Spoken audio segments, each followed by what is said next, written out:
Welcome everyone. Today we're going to talk about the top money mistakes that are keeping you broke. First off, I'll just introduce myself. I'm Samantha Postman. I'm a polymath educator and a serial entrepreneur. And if you're new to the phrase polymath, I'll just explain it a little bit. Essentially what it is someone who's got cross learnings in multiple knowledge areas with specialties in each. Usually we qualify them if you have at least 3 areas of discipline where you've got mastery or extreme high proficiency. You would be considered a polymath, someone like Leonardo da Vinci. So where I get my expertise from is in one of my disciplines, which was in tax consultancy. I was a tax consultant or specialist or expert, as some of you would call me, for over 25 years. And in that time, I actually prepared and worked with a number of people. And over a 20-year period, I prepared about 7,500 plus tax returns. So I learned a lot. I learned everything from a top CEO to a government official to a politician to a middle class anything. And so I got to see spectrum. And what I would say is that every year I got a synopsis of a particular financial situation. But with finances, it's very vulnerable. And so I learned everything there was about human behavior, how we spend it, where the mistakes were, where the success was. And I was able to glean it from all of these clients over a period of time. So my expertise today is going to be what I saw on a regular basis. And I'm not talking about just uneducated people. I'm talking about CEOs, government officials. Proof here is, I'm telling you right now, the government is spending more money than they have. And so obviously it doesn't matter where you come from, these skills are lacking. And that's what my channel is going to be about. Those things, everything that you should have learned to succeed in school, but didn't learn. And remember, I'm always going to have a bit of a business slant to it. If you're not in business, that's okay, because one, you might actually get in business later and you'll wish you would have listened to what I had to say. Almost everything I teach works in a personal life and in a professional or an entrepreneurial life. I know what some of you are thinking, Samantha, you don't know my situation. I come from poverty. I come from a lack of opportunity. And I'm here to tell you that if I can do it, you can do it too. I was born to a teen mom and my family lived off of welfare most of my childhood. I had no network and no training. In fact, I worked at McDonald's for 4 years when I was a teenager because it was the only job I could get. But that 4 years of perseverance and grunt showed my next employer that I was willing to stick it out during anything. And now I've come a long way from my McDonald's days and I learned a lot of great skills by working at McDonald's for 4 years. I actually moved out on my own when I was 17 years old. It was before I finished high school and I self-supported for my last semester of high school. And then I worked 2 jobs and then eventually I moved into going to university.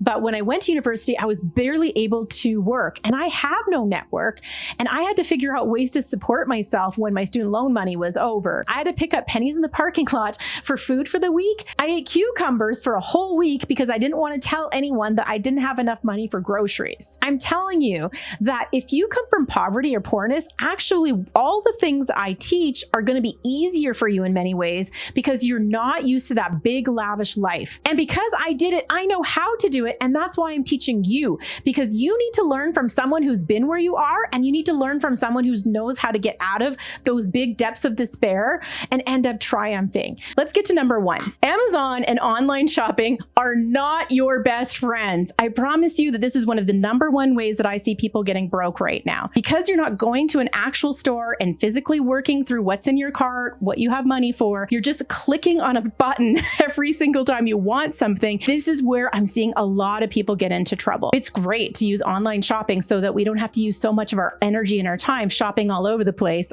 physically. But the online shopping, think of it like this. It's sort of like, those seniors who get sucked in on those old TV online shows, buying all the things that they didn't need and spending all their kids' inheritance and then making themselves broke to pay for their own expenses. This is you and Amazon. Amazon is like a TV shopping channel. Make sure that you do not look on the what's on sale. I promise you that is not good for your bottom line. It is partially what's keeping you broke. And I will say that Black Friday sales is not a sale if in fact you don't need it and it's just ending up taking space in your house. I would recommend that when you're looking at something on Amazon, ask yourself, how often am I going to be using this? And let's wait 1 month before I buy this. And if in 1 month you're still not chomping at the bit to want to get that item, you probably don't need it. Let's move on to number 2, paying too much tax. This is something I love teaching people. I want to make sure that you feel like you're in control control and you understand what's going on with tax. Tax is a necessity. It's a part of all life.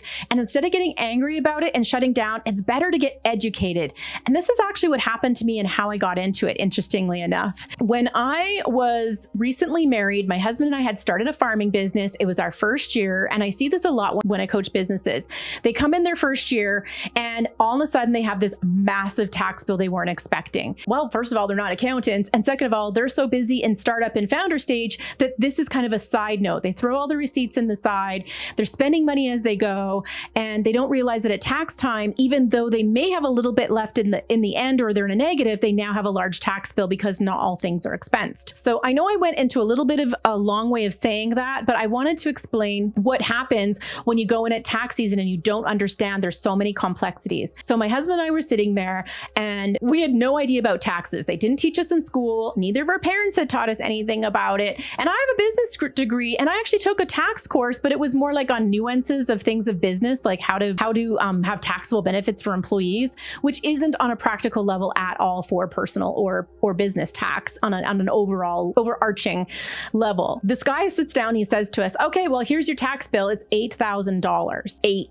$8,000. We were like 21 and 22 years old and $8,000. We had none of it. I had a massive student loan from university. We were just starting out and we were living on $1,000 a month at the time. But we had started the farm business and we were making land payments. And apparently the principal isn't deductible. But I didn't understand any of this stuff when I was starting out. I was devastated. We were both so upset. We didn't have the money. And then we were going to have to borrow, which meant that our plans for expanding the business weren't going to work because we had this big tax bill. I felt so helpless. Here I have a degree in business so that I would never have this happen to me. And then what happened is the very thing that I went to school for happened to me like right away. Reason why I'm telling you all of this is because it's really important to learn taxes. And if you're a government official in the education system, seriously, why are you not teaching this? You teach like trigonometry, which very few people are going to use, but you have to pay taxes and file your taxes for the rest of your life. And we're not learning that. What I did to educate myself is I looked around and I found this course. And I'm going to tell you that if you're from Canada, Australia, or the United States of America,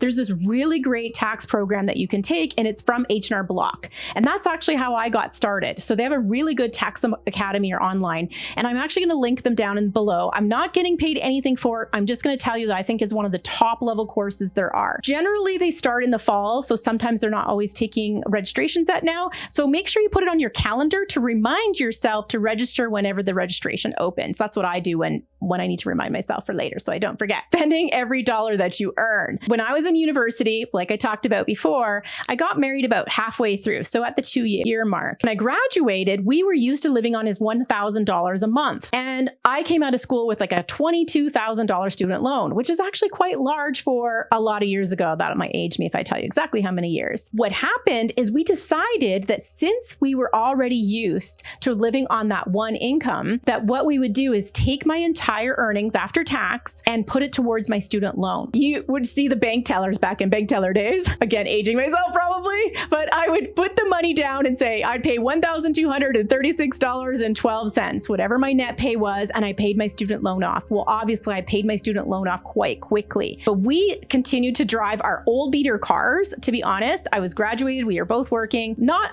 a ton of income, but we made sure that we lived like we were still students and he was supporting a student until all of our loans were paid off. And then we started taking my income and then putting it away aside because we thought, well, if we live this long on this income, let's put it aside. And then we use that later for a land payment, actually. So that's actually what really got us started. So this is how you can do something like that too. So after we were able to save for our first land, we continued to take my income and put it towards investing, which was for our land and eventually for buying a house.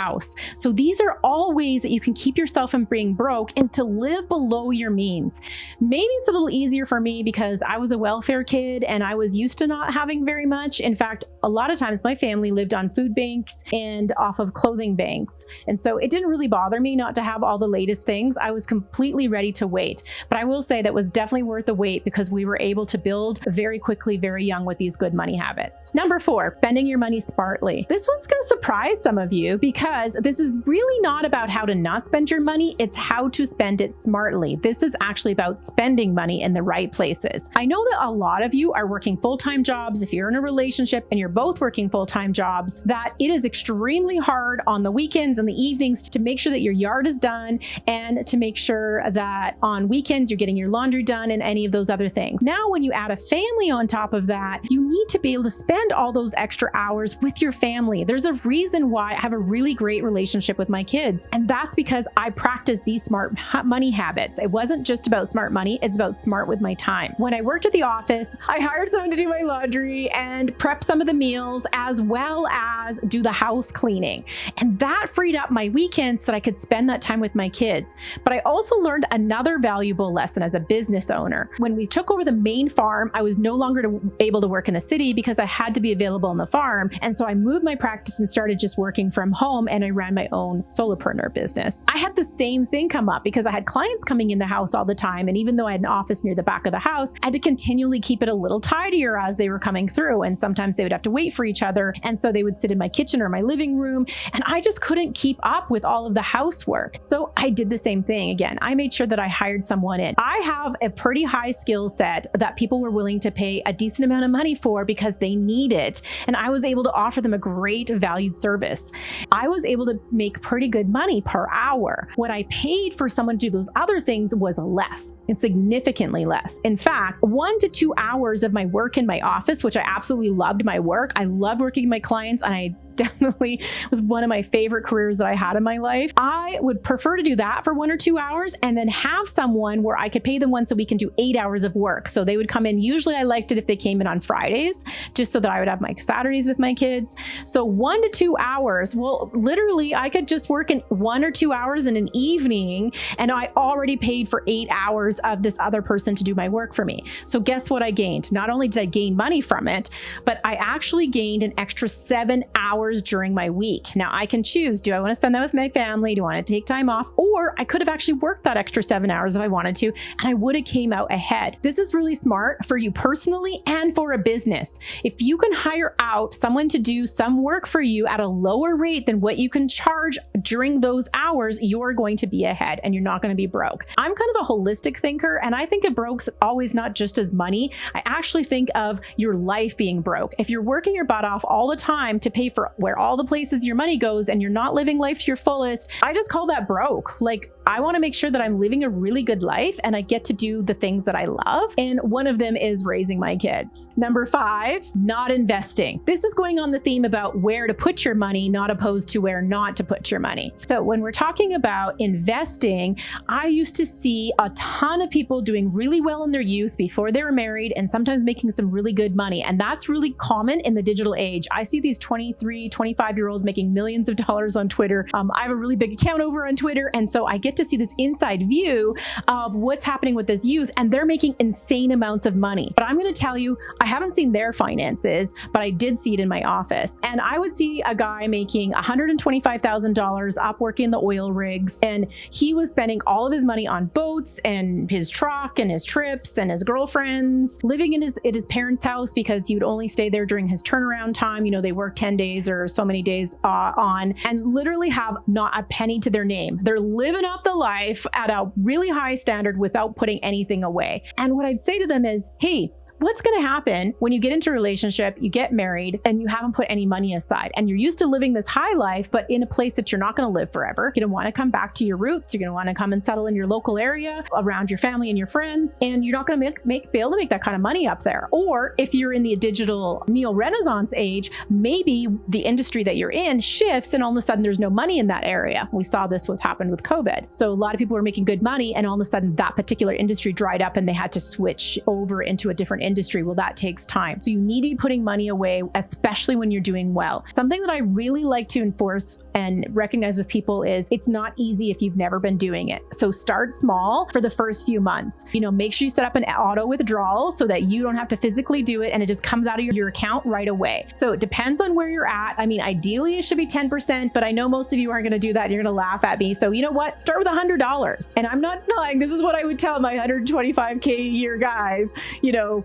start with $100. and they do $100. And once they get used to that, then they up it. Then it's 150, 200, 300, and we move that up until we've got a good level. Now, most governments have a special tax deduction if it's going into a retirement fund. There's some tax incentives that will help you save. In Canada, we call those RSPs. In the United States, I think they're called 401ks. You can leverage some of these good investments. There's other things you can do too. Like in Canada, we have something called a tax-free savings account. One thing that I really wanted to add is my perspective of what I saw with clients in their senior years. So we think about things from their youth, but what's important to think about what's going to happen on the flip side when we age. And I literally saw this happen a lot. Someone in their senior years had a child who moved very far across the country. Now, some of you live in Europe, and so there's not very much distance between one end of the country to the next. But in a place like Canada, the United States, or Australia, or New Zealand, or the UK, that's a very far distance. If you want to go and visit your children in your senior years and see your grandchildren, the tickets are astronomical. So in Alberta, which is where I live, if I wanted to fly to Ontario, that would be about a $1,500 to $2,000, or maybe even more during the summertime, or a 3-day drive, which I'd have to take time off work, pay for my fuel, pay for my travel, and all of that. And so it's very expensive. One of the things that I think is important is to give you a viewpoint from the flip side, from those people who are in their senior years and looking back and talking to their younger self. And a lot of them would ask me, if you know younger people, make sure you tell them this. So I'm going to tell you what they told me. This is what happens in your senior years when you don't save. You could have your children, whether you have 1 or 2 or 3, and they move really far across the country. Somewhere like Canada and the United States and Australia and some of these larger countries, that is a very expensive trip to be able to go across the country. You can't expect your children to come and see you because a lot of them are starting families and it's very expensive. So it's much easier for you because you're not working, and also too because you should have a nest egg set up. But I used to see a lot of clients who could not see their children. They just simply had no money for travel. So that's one thing. Another is what happens, and this actually happens a lot, when spouse dies and you now have to come up with all the expenses yourself. And so what that looks like is if the hot water tank goes, you need shingles, you don't have an extra income. All of that is coming from yours. And you may be forced to move into a retirement or a senior complex or a senior citizens home. And I'm just going to say it like that you don't want to move into at a very early age. I actually saw clients have to move in at 55 years old if the place would allow for 55 years of age, because they hadn't saved any money at all. And this ended up being a huge lifestyle change for them because they weren't able to host their families. Number 6, not tracking where your money went. Okay, this is a little bit more on the other side of the spectrum. Again, we're talking about the expenses. A friend of mine did something really amazing, actually. Single mom, raising her kids. She was living in this honestly dumpy place, but she continued to live in this place while she scrimped and saved. In her particular case, she wasn't able to invest money, but her investment was making sure that she got out of the broke situation. And I'm going to tell you that what she did with this is transformational. And that's why I know that what I'm saying to you works, because I've seen it work and I've helped people make it work. The app that she uses was called the Ramsey First Dollar. They have a really generous free subscription, and then they have a paid subscription. I personally think that the paid subscription is worth it. So what the paid version allows you to do is be able to sync your online bank accounts, your credit cards, and anything that you have, and be able to allocate it to certain types of expenses so you can get a handle on where all of your money is going every month, including taxes and any of these other government things that you have to pay for. You can enter it in manually, which is what she did, so that she could do it on the free account because she wanted to make sure she didn't spend any dollar that she didn't have. This is a really great app. I'm not getting paid for it. I just think that it's a really good resource for all of you, and it's such a good free resource. Something that I know that a friend of mine did that worked really well and is a tip in one of Dave Ramsey's videos and his teachings is to take a certain amount of money and put it in an envelope. A business that I was working with, the husband, every time he would go and fill his business truck, he would go and buy treats. So chocolate bars and Slurpees. I think you call them slushies in the United States. All those little treats that you buy at a convenience store. Well, and it was all just lumped in with the gas station. Well, when she was going through the expenses and we were going through them together, we realized that all of this extra junk food, I'm going to call it, was really adding up and it was eating their bottom line. But they didn't want to take out the treats because you know what? It is fun to be able to buy, a nice cold drink on a hot day, or buy coffee when you're needing it on the fly. So what they did is they determined between the two of them what a reasonable amount was to pay for these little treats at the gas station, put actual cash in an envelope. I know that's old school. Put cash in an envelope, and they put the month on it. And then they put that this was the junk food or whatever they put on the top, slush fund. And then when the money was out, that was it. You wouldn't believe how much this saved them. Number 7, restaurants. I love going to restaurants. It is such a treat not to have to cook. However, this is one of the basic ways it's keeping you broke. I talked about a lot of big areas, but this is a small one that really adds up. What's become very popular, especially during COVID, was something like food delivery service. Around here, it's called Skip the Dishes. And in the United States, might be Uber Eats, or wherever you are, it's some sort of delivery service. Well, not only are you paying for prepared food and their markup on the food and all the employees that they have to pay and the services, plus all of their normal expenses, which are getting passed on to you. And then you're also your delivery charge, which is very interesting. I'll see someone buy McDonald's and then their delivery is actually more than their McDonald's is. And this is insane. These add up. You're doing this 2-3 times a week for convenience. This is what I'm talking about. You could actually pay a student or work with a bunch of people and create a bunch of meals ahead and save a ton of money by just being a little bit more organized. The best way to do this is often to do it with someone else. During farm season, I used to do this thing called once a month cooking. When chicken's on sale, big frozen chicken in developing countries, we buy boxes of it. You can actually just take that frozen chicken and then just put it into bags with all the seasonings in it. So I had accumulated a whole bunch of recipes, and these are printed out, I know, and put them all out. And then she would just make all of those meals with chicken for that day. And then I have a whole bunch of chicken recipes. And then we just put those in the freezer from there. I was able to do that as well as raise my family. Anyone who knows me knows that my husband and I raised 3 really great kids.